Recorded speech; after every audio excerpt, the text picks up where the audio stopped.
모습 이대로 사랑하시네. 연약함 그대로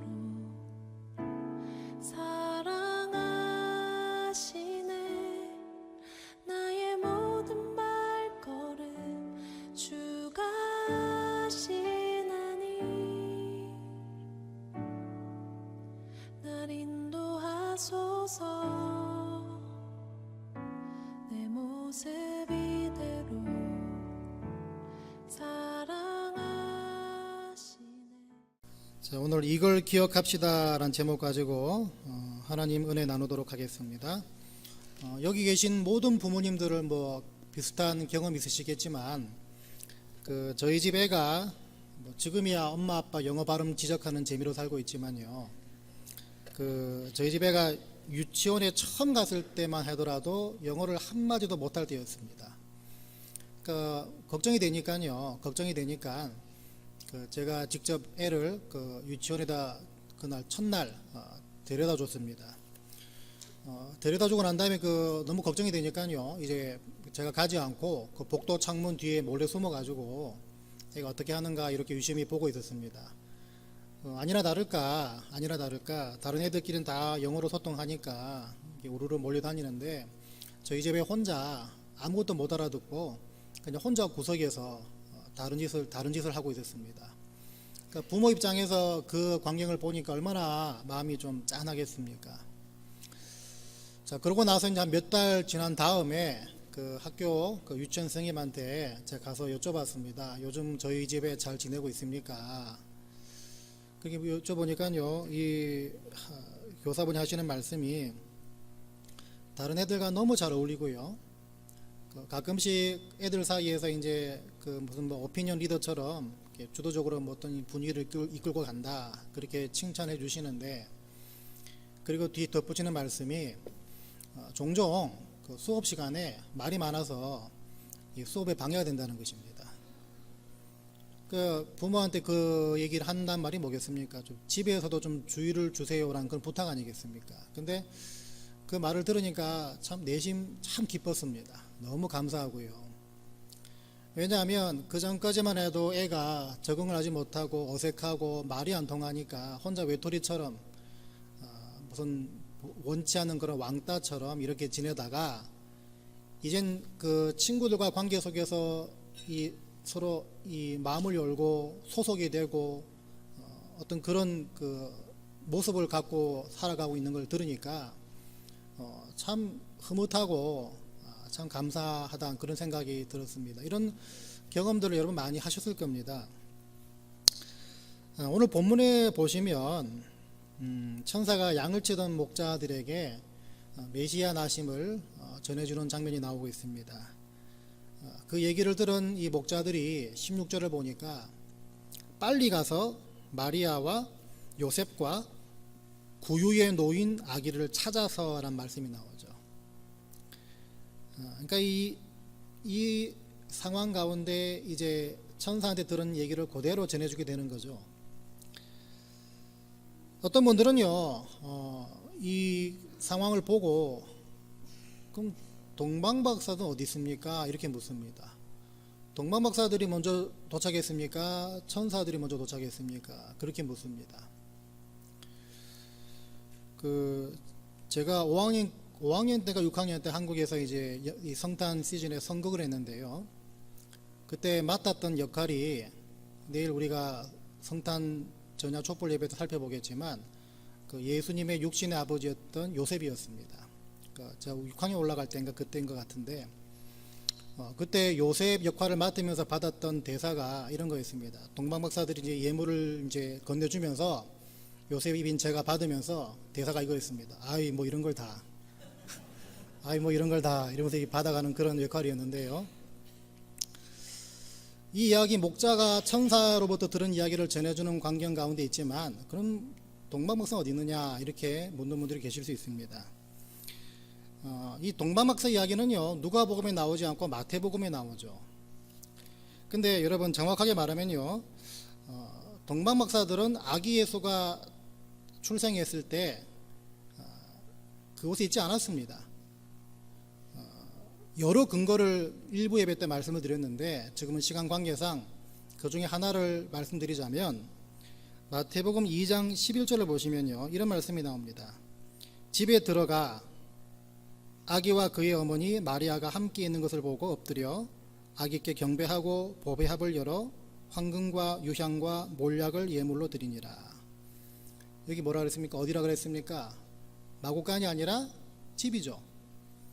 예수님 출생하신 그 당시 현장에는 목자들이 있는 건 맞는데 동방 박사들이 찾아간 시점은요, 이 예수님이 출생 이후에 약 30일에서 40일 이후에 베들레헴에 있던 한 가옥이었습니다. 그래서 여러분 나중에 우리 교회 뭐 할지 모르겠지만 선거 갈 때 목자와 가축과 동방 박사가 같이 서 있다 그러면 그건 뻥입니다. 그건 뻥이에요. 마곡간에는 목자들이 있어야 됩니다. 중요한 것은요, 이 목자가 됐든 동방 박사가 됐든 간에 가만히 보시면 천사로부터 들은 얘기를 최초로 전한 사람은 천하디 천한 직업을 가졌던 목자들이었고요. 또 아기 예수께 구체적으로 경배했던 사람들은 유대인들이 아닌 이방인이었던 동방 박사들이었습니다. 그 사실이 중요합니다. 왜냐하면 이 사실이 우리에게 두 가지를 말해주기 때문입니다. 첫 번째는 주님은 모든 사람들, 모든 열방으로부터 경배받기에 합당한 분이라는 것을 보여주고 있는 것이고요. 두 번째는요, 어느 누구나 예수 그리스도를 경배할 수 있다는 것입니다. 이 두 가지를 보여줍니다.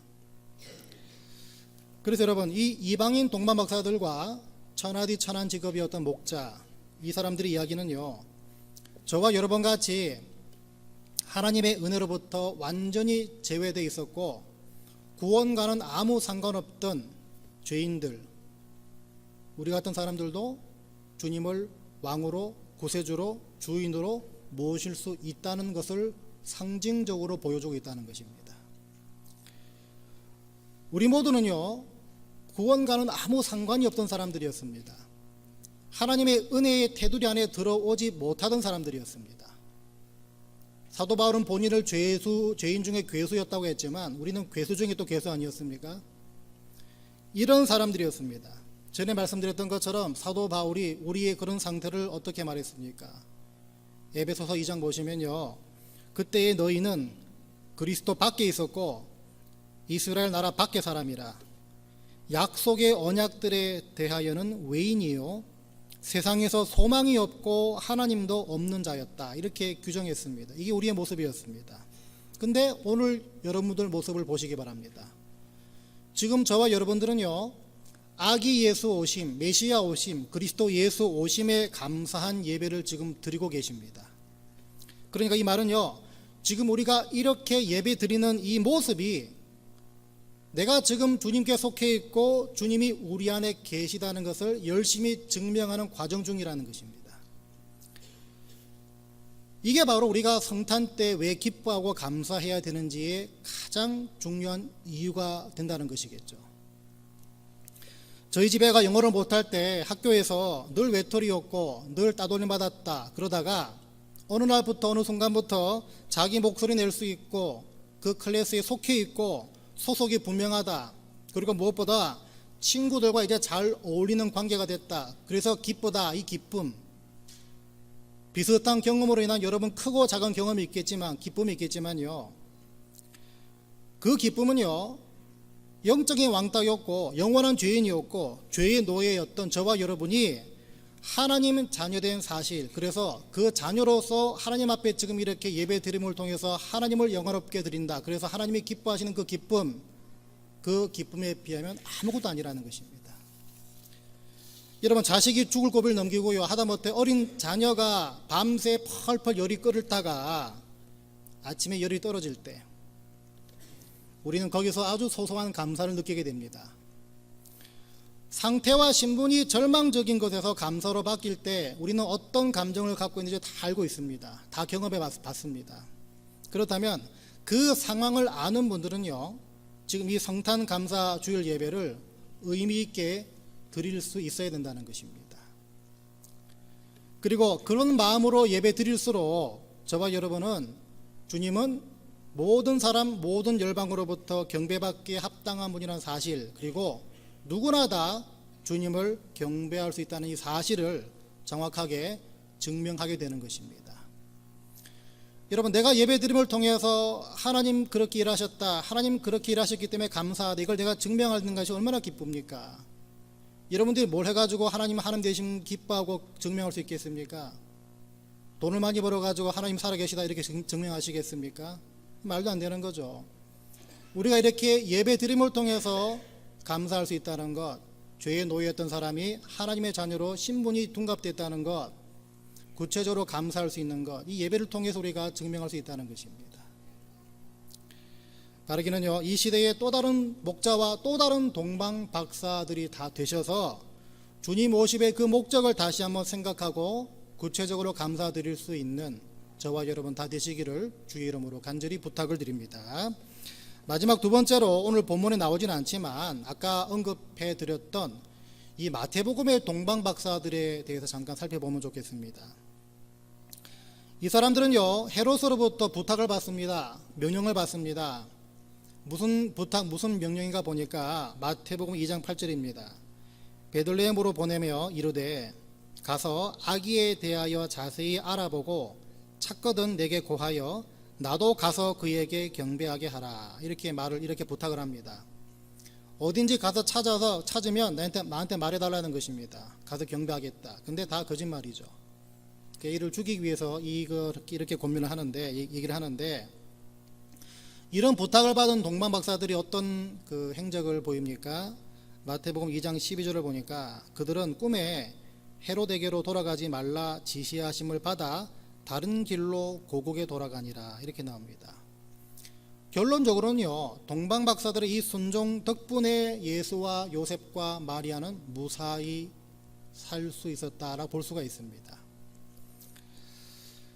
자, 이 그림이 우리에게 무엇을 말해주는가? 성탄에는요, 우리가 누구의 소리에 귀를 기울이고 다시 순종할지 이걸 다짐하고 결단하는 날이 돼야 함을 보여주고 있습니다. 여러분, 누구의 소리에 귀를 기울이고 계십니까? 물론 하나님께서 동방 박사들의 그 마음을 움직여 주셔가지고 다 하셨다 이렇게 볼 수가 있는데, 근데 그걸로 끝나면요, 하나님께서 다 알아서 해주시니까 나는 그냥 손 놓고 있으면 되겠네요. 사람이 이렇게 무책임하게 됩니다. 그래서 우리는요, 하나님은 우리의 결정과 선택을 사용하셔서 우리를 인도하신다는 그 사실, 이것을 알아야 되는데, 이 논리대로라면 우리는 이 동방 박사들처럼 어디에 귀를 기울이느냐, 이걸 늘 올바르게 결정해야 합니다. 성탄은 어떻게 보면요, 누구의 말에 귀를 기울여 왔느냐 이걸 점검하는 날이고, 그렇다면 내가 이제부터 누구의 말에 귀를 기울이겠다 이것을 결단하고 다짐하는 날이 바로 성탄이라고 볼 수 있습니다. 동방 박사 입장으로 돌아가자면, 여러분, 성탄 주일 감사 예배는요, 특별히 한 날을 따로 정해서 주님 오심을 기뻐하고 감사하는 날인데, 이 성탄 주일로 지키는 시점은 하필이면 매년 연말입니다. 연말 되면 여러분 어떻습니까? 연말 되면 여러분 대부분의 사람들이 지나온 한 해를 돌이켜보게 됩니다. 자, 그럴 때 올해 우리 교회 표가 섬길 자를 택하라는 그런 표였습니다. 섬길 자를 택하라. 그렇다면 여러분들이 보낸 지난 1년이라는 시간 속에서 얼마나 여러분들은 섬길 자를 올바르게 택해 오셨는지를 여러분 생각해 보셔야 합니다. 누구 목소리에 귀를 기울였는가, 이걸 살펴보는 시간이 되셔야 합니다. 이 생각과 이 질문으로 오늘 하루를 반드시 채우셔야 합니다.